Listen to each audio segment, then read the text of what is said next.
दोस्तों इस वीडियो में हम बात करने वाले हैं इंटरनेट सिक्योरिटी, जिसको हम साइबर सिक्योरिटी के नाम से भी जानते हैं। दोस्तों आजकल ऑनलाइन ट्रांजैक्शन करना या ऑनलाइन शॉपिंग करना आम बात है। आजकल हर कोई बंदा ऑनलाइन ट्रांजैक्शन करता है घर बैठे बैठे, या कोई चीज़ को खरीदना है, कोई प्रोडक्ट उसको खरीदना है तो क्या कर लेता है, उसे ऑनलाइन खरीदारी करता है, ऑनलाइन परचेस भी कर लेता है।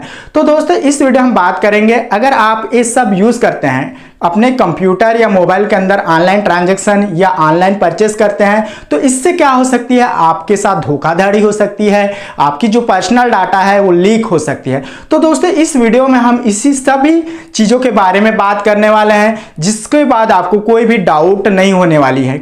ठीक है, इंटरनेट सिक्योरिटी के अंदर आपकी जो भी डाउट है वो सब डाउट क्लियर होने वाली है। तो दोस्तों इसके लिए आपको मेरे साथ वीडियो के एंड तक बने रहना जरूरी है। और दोस्तों अगर आप मेरे चैनल में नए हैं तो प्लीज़ आप मेरे यूट्यूब चैनल को भी जरूर सब्सक्राइब करिएगा, और साथ ही साथ बेल के आइकन को भी दबाना मत भूलिए, ताकि मेरे आने वाले वीडियो का लेटेस्ट नोटिफिकेशन आपको सबसे पहले मिल सके। तो चलिए दोस्तों बिना टाइम वेस्ट किए आज के यहाँ क्लास स्टार्ट करते हैं। दोस्तों सबसे पहले हम स्टार्ट करेंगे इंटरनेट सिक्योरिटी के बारे में।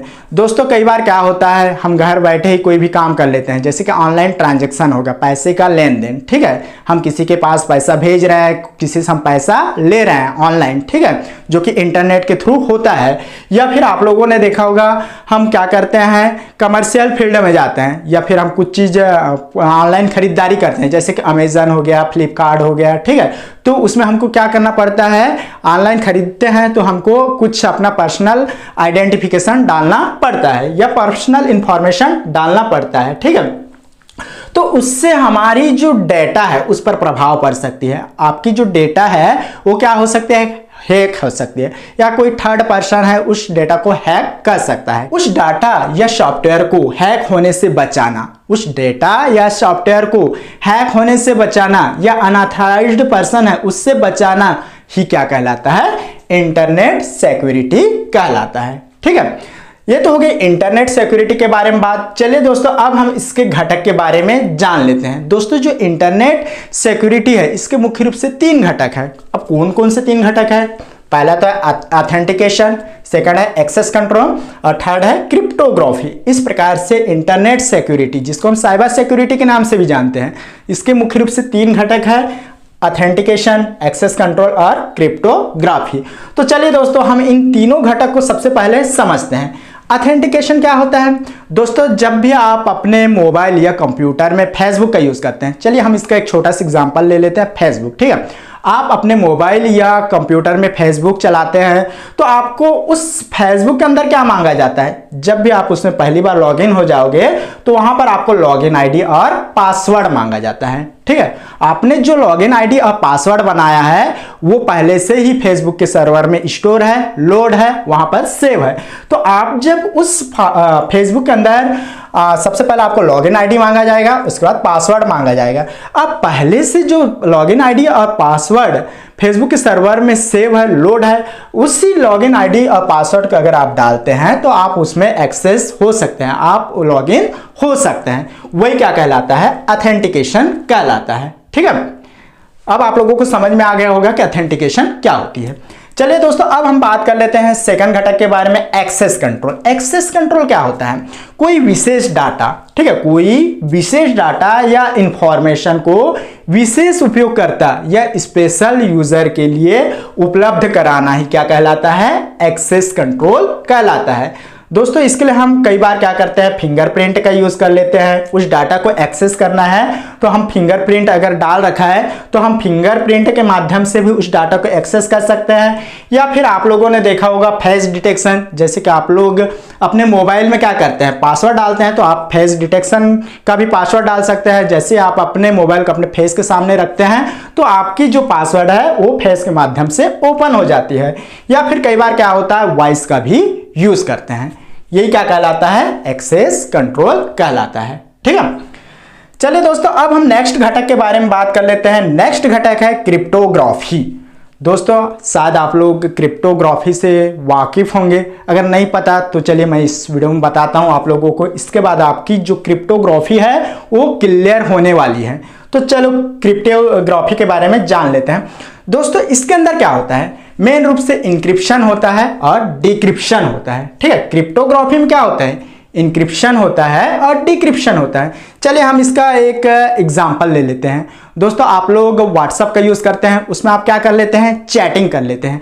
आप अपने दोस्त के पास कुछ मैसेज भेजते हैं, तो वो मैसेज क्या होता है, जैसे मैंने यहाँ पर एक एग्जांपल लिया है, हेलो लिख दिया, ठीक है। मैंने अपने दोस्त के पास हेलो शब्द सेंड किया, ठीक है। तो ये क्या हो जाएगा, हेलो, ये अननोन फॉर्म में चेंज हो जाएगा। जब मैंने उसे हेलो शब्द सेंड किया तो इंटरनेट के अंदर ही क्या हो जाएगा, इस तरह से अननोन फॉर्म में चेंज हो जाएगा।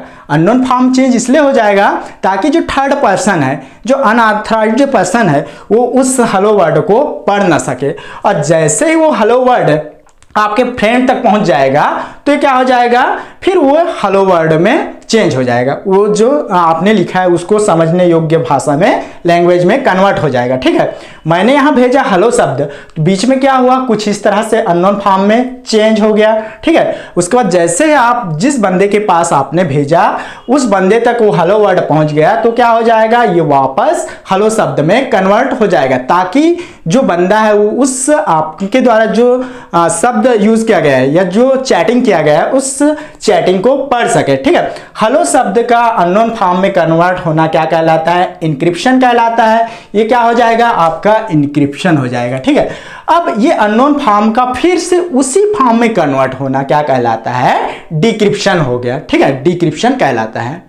आपने हेलो लिखा, ये अननोन फॉर्म में चेंज हुआ तो इसको हमने क्या कहा, इंक्रिप्शन कहा, ठीक है। अब ये हमने जो अननोन फॉर्म में चेंज हुआ है वो वापस उस बंदा को समझने योग्य भाषा में कन्वर्ट होना क्या कहलाता है, डिक्रिप्शन कहलाता है। यही क्या कहलाता है, क्रिप्टोग्राफी कहलाता है। अब आपका डाउट क्लियर हो गया होगा, ठीक है। चलिए दोस्तों अब हम यहाँ पर कुछ और पॉइंट के बारे में जान लेते हैं। यहाँ पर मैंने लिखा है यूजर आइडेंटिफिकेशन। यूजर आइडेंटिफिकेशन क्या होता है, जैसे कि दोस्तों आप लोग क्या करते हैं, जब भी आप फेसबुक ओपन कर लेते हैं या फेसबुक स्टार्ट कर लेते हैं, ठीक है, पहले आप क्या करेंगे, फेसबुक का यूजर आईडी और पासवर्ड बनाएंगे ना। फेसबुक स्टार्ट करते हैं तो आपको क्या करता है, फेसबुक का जो सर्वर है वो आपको लॉगिन आईडी और पासवर्ड पूछ लेता है, ठीक है। उसके बाद आप क्या करते हैं, उस फेसबुक के लिए एक पर्टिकुलर लॉगिन आईडी और पासवर्ड तैयार कर लेते हैं, क्रिएट कर लेते हैं। उसके बाद दोस्तों क्रिएट करने के बाद ये क्या करता है, वो जो फेसबुक का सर्वर है, जो फेसबुक का सर्वर है वहां पर आपने जो लॉगिन आईडी और पासवर्ड क्रिएट किया है वो वहां पर लोड हो जाता है, सेव हो जाता है। अब दोस्तों आप जब से उस फेसबुक के अंदर फिर से लॉगिन होना चाहेंगे तो आपको वहां पर फेसबुक में फिर से मांगा जाएगा आपका यूजर आईडी या लॉगिन आईडी क्या है, आपका पासवर्ड क्या है। दोस्तों वो जो पहले से तो सेव है, आपका यूजर आईडी और पासवर्ड जो सेव है, उसके बाद आपने जो यूजर आईडी और पासवर्ड डाला है वो दोनों मैच होना चाहिए, तभी आप उसके अंदर लॉगिन हो सकते हैं, अन्यथा आप लॉगिन नहीं हो सकते। वही क्या कहलाता है, यूजर आइडेंटिफिकेशन कहलाता है, ठीक है, यूजर को आइडेंटिफाई करना, ठीक है, ये क्या कहलाता है, यूजर आइडेंटिफिकेशन। चलिए दोस्तों ये तो हो गई यूजर आइडेंटिफिकेशन के बारे में बात। अब बात कर लेते हैं user name and password. User name and password क्या होता है दोस्तों, आप लोग जब भी कहीं लॉगिन होते हैं, जब भी किसी चीज को एक्सेस करना चाहते हैं तो आपको सबसे पहले क्या पूछा जाता है, आपका यूजर आईडी और पासवर्ड ही पूछा जाता है, ठीक है। जब तक आप लीगल पर्सन नहीं होंगे, ठीक है, ऑथराइज्ड पर्सन नहीं होंगे, तब तक आपको कोई भी चीज में या उस चीज में आप लॉगिन नहीं हो सकते। तो ये क्या है, यूजर नेम और पासवर्ड आपके लिए बहुत जरूरी है किसी भी चीज में लॉगिन होने के लिए, ठीक है। उसके बाद दोस्तों ये तो आप लोगों को शायद पता ही है, कॉमन चीज है। अब दोस्तों आप यूजर आईडी और पासवर्ड तो रख लिए, तो आपको किस टाइप का यूजर आईडी के अंदर जो पासवर्ड रखा है उसको किस टाइप से रखना है। तो दोस्तों इसके लिए आपको क्या करना पड़ेगा, सबसे पहले ध्यान देने वाली बात यह है कि आप जब भी पासवर्ड बनाते हैं तो आपको लंबा पासवर्ड बनाना होगा, एक लंबा डिजिट का, ठीक है, जिसमें आप लेटर का भी यूज कर सकते हैं या कुछ नंबर्स है उसका भी यूज कर सकते हैं या फिर आप कोई सिंबल का भी यूज कर सकते हैं। तो आप ऐसा पासवर्ड रखिए ताकि सामने वाला बंदा को पता ना चल सके आपकी जो पासवर्ड बनाया है, आपने जो पासवर्ड बनाया है वो थोड़ा सा टफ हो। और आपको क्या करना है, समय समय पर आपको उस पासवर्ड को चेंज करते रहना है, अपडेट करते रहना है, इससे आपकी जो पासवर्ड है वो सुरक्षित रहेगी, ठीक है। तो ये तो हो गई यूजर नेम एंड पासवर्ड। अब दोस्तों बात कर लेते हैं बायोमेट्रिक टेक्निक के बारे में। दोस्तों आप लोग वाकिफ होंगे, जो कि आजकल भारी मात्रा में या पॉपुलर चीज है, ठीक है, बायोमेट्रिक टेक्निक, ठीक है। चलिए मैं इसके बारे में आप लोगों को कुछ जानकारी दे देता हूं। दोस्तों जब भी आप कहीं जाते हैं, ठीक है, आप पैसा निकालते हैं आधार कार्ड के थ्रू, तो आपको क्या किया जाता है, आपका उंगली को रखने बोला दिया जाता है। जो बायोमेट्रिक डिवाइस होती है उसके अंदर आपको फिंगर को रखा जाता है ताकि उस चीज को पहचाना जा सके। इंटरनेट में के अंदर जो आपने जो जानकारी दी है उस चीज को पहचाना जा सके, उससे मैच हो जाए, तो वही क्या कहलाता है, बायोमेट्रिक टेक्निक कहलाता है। इसमें आप लोगों ने देखा होगा फिंगरप्रिंट का भी यूज किया जाता है, कई जगह हम वॉइस का भी यूज कर लेते हैं, कई जगह हम फेस डिटेक्शन का भी यूज कर सकते हैं, ठीक है। तो यही क्या कहलाता है, बायोमेट्रिक टेक्निक कहलाता है। जैसे कि कई जगह हम देखते हैं स्कूल कॉलेज में, उसमें क्या होता है, टीचर का जो टीचर्स होते हैं या जो भी उसका एम्प्लॉय होता है उसका बायोमेट्रिक लगाया जाता है, उसके द्वारा अटेंडेंस लिया जाता है। यही क्या कहलाता है, बायोमेट्रिक टेक्निक कहलाता है। तो दोस्तों इस प्रकार से आज की इस वीडियो में मैंने आप लोगों को बताया कि जो इंटरनेट सिक्योरिटी क्या होती है, इसके कौन कौन से घटक होते हैं, और साथ ही साथ मैंने आप लोगों को इस इंटरनेट सिक्योरिटी के अंदर कुछ पॉइंट के बारे में भी डिटेल करके बताया। दोस्तों उम्मीद करता हूं यह वीडियो आप लोगों को समझ में आया होगा। अगर वीडियो समझ में आ गया होगा तो प्लीज वीडियो को लाइक कर दीजिएगा, वीडियो को फ्रेंड सर्कल के अंदर शेयर करना भी मत भूलिए। तो दोस्तों आज के लिए फिलहाल बस इतना ही, कल फिर एक नए वीडियो के साथ मिलेंगे, तब तक के लिए नमस्कार, जय हिंद, वंदे मातरम।